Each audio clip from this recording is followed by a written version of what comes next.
امام محمد بن حنفیہ کے توسط سے ہمارا شجرہ نسب حضرت علی رضی اللہ تعالیٰ عنہ تک ملتا ہے کہ ہمارے دادا جو تھے وہ اکثر اپنے خطبات میں اپنی تقریروں میں کہا کرتے تھے کہ میں مرزا کے جھوٹا ہونے کی دلیل ہوں۔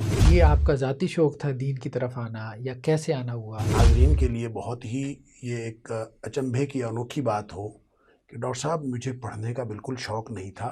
دیکھیں اس کا مختصر ترین جواب تو قرآن کی زبان میں یہ ہے کہ ہماری کوئی ڈسٹنکشن نہیں ہے، ہمارا کوئی امتیاز نہیں ہے سوائے اس کے کہ ہمیں اللہ تعالیٰ نے نیک گھرانے میں پیدا کیا۔ لیکن میں نے اپنی زندگی میں والد صاحب سے زیادہ سنت کا عامل کسی کو نہیں دیکھا۔ والد صاحب سے میں نے جو دین سیکھا ہے، میں یہ سمجھتا ہوں کہ میں نے 90% میں نے بنیادی طور پر دین والد صاحب سے سیکھا ہے۔ مولانا شیخ عبدالحلیم رحمہ اللہ تھے شیخ الحدیث ہمارے جامعہ محمدیہ اکاڑا کے، ان سے میں نے حدیث پڑھی اور انہوں نے مجھے صرف حدیث ہی نہیں پڑھائی، اصل میں انہوں نے مجھے سارے علوم پڑھائے ہیں۔ میں نے جب ان کو کہا بھی کہ یہ میں نے تو پوری بخاری شریف نہیں پڑھی آپ سے، تو انہوں نے مجھے فرمایا کہ استاد کو پتہ ہوتا ہے کہ انہوں نے کس کو اجازت دینی ہے کس کو نہیں دینی۔ دیکھیں میں نے اپنی زندگی پلان نہیں کی، اب تک کی جو زندگی ہے میری وہ اللہ کی پلاننگ سے ہے، میری پلاننگ سے نہیں ہے۔ اور نئی نسل میں جو سب سے خطرناک چیز میں دیکھ رہا ہوں ڈاکٹر صاحب، وہ گیو اپ کرنا ہے۔ ایک اندازہ یہ ہے کہ تمام مکاتب فکر کے تقریباً 60,000 علماء